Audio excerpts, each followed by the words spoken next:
Hello बच्चों, let's read the question. कह रहा है in the reversible adiabatic expansion of an ideal monoatomic gas the final volume is 8 times the initial volume, the ratio of final temperature to initial temperature is. Okay बच्चों, reversible process है, मतलब infinite number of stages में carry out कराई गई है। Adiabatic है, there is no exchange of heat between system and surrounding, क्योंकि value zero बच्चों। एक्सपेंशन हो रही है बच्चों। ओके, मतलब एक्सपेंशन में क्या होता है, फाइनल वॉल्यूम इनिशियल वॉल्यूम से ज्यादा होता है बच्चों। क्या होता है, आइडियल गैस है। ओके बच्चों, और मोनोएटॉमिक है, मतलब इसके एक मॉलिक्यूल में एक ही एटम होगा बच्चों। The final volume is 8 times. Okay बच्चों, मतलब जो वी मान लो इनिशियल वॉल्यूम V1 है, ओके, और फाइनल वॉल्यूम V2 है, तो जो V2 है ना वो 8 टाइम्स है इनिशियल वॉल्यूम का। तो हमें T2:T1 निकालना है। क्या निकालना है बच्चों, T2:T1 निकालना है। क्या रहेगा, ओके बच्चों, तो चलिए करते हैं। अब देखो, एडियाबैटिक एक्सपेंशन है आइडियल गैस बच्चों, यहाँ पर ये फॉलो करती है पॉइसन इक्वेशन। ओके बच्चों, ये आपको टेम्परेचर और वॉल्यूम के रिलेशन के बारे में बताता है। ये कहता है बच्चों कि टी वी गामा-1 जो होता है ना, वो यहाँ पर क्या रहता है, कांस्टेंट रहता है। ओके, आप इसको क्या लिख सकते हो, initial temperature multiplied by initial volume raise to power gamma minus one would be equal to final temperature multiplied by final volume raise to power gamma minus one. अब ये गामा क्या है बच्चों, गामा होता है आपका सीपी ओवर सीवी। सीपी है बच्चों heat capacity at constant volume, और सीवी होता है हीट कैपेसिटी एट कांस्टेंट, नहीं, CP is the heat capacity at constant pressure and CV is the heat capacity at constant volume.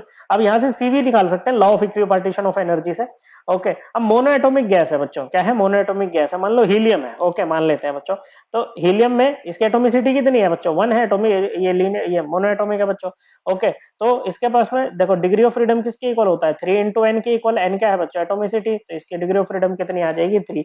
और monoatomic में जो सारी डिग्रीज ऑफ फ्रीडम होती है वो कहां पर होती है, ट्रांसलेशनल डिग्रीज ऑफ फ्रीडम होती है ना, तो इसके पास में रोटेशनल होती है ना वाइब्रेशनल होती है बच्चों। तो ई ट्रांसलेशनल क्या होती है बच्चों, ये होती है आपकी 3/2 RT बच्चों। ओके, अब सी पी क्या, सी वी क्या हो जाएगा बच्चों, ये होता है ई टी, या ये कहो ये आपकी टोटल इंटरनल एनर्जी है बच्चों। ओके, क्या है, टोटल इंटरनल एनर्जी यही बनेगी बच्चों इसकी। तो ये किसके इक्वल होता है बच्चों, सी वी होता है U/T के इक्वल। ओके, तो U कितना है बच्चों, 3/2 RT है, बाई टी कर दो बच्चों, तो ये कितना आ जाएगा, 3/2 R आ जाएगा बच्चों। And for an ideal gas CP minus CV जो होता है ना वो आर के इक्वल होता है बच्चों, किसके, आर के इक्वल होता है। तो यहाँ से सीपी क्या हो जाएगा बच्चों, सीपी हो जाएगा आपका R plus CV. Okay, R plus 3/2 R।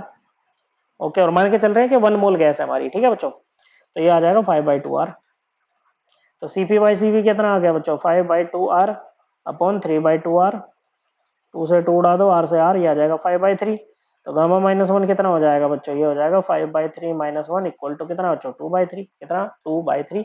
तो चलिए पुट करते हैं। तो आपको निकालना क्या है बच्चों, आपको निकालना है T2/T1। ओके बच्चों, तो ये क्या हो जाएगा बच्चों, ये हो जाएगा आपका V1/V2 की पावर गामा-1। ये ऐसे लिख सकते हैं बच्चों, कोई दिक्कत ही नहीं है हमें। तो V1 तो V1 ही है बच्चों, V2 क्या है, 8 टाइम्स ऑफ V1, गामा की वैल्यू क्या है, 2/3 है।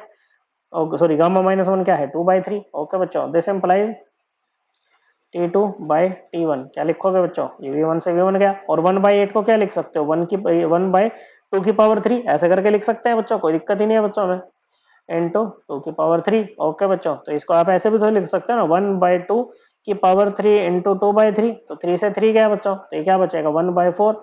देयरफॉर T2:T1 क्या आ जाएगा बच्चों, ये आ जाएगा 1:4। ओके बच्चों, तो यही तो निकालना था बच्चों। तो कितना आया बच्चों ये रेशो, 1:4 आया है। करेक्ट आंसर है ऑप्शन 2। आई होप आपको एकदम क्लियर हो गया होगा। थैंक यू बच्चों।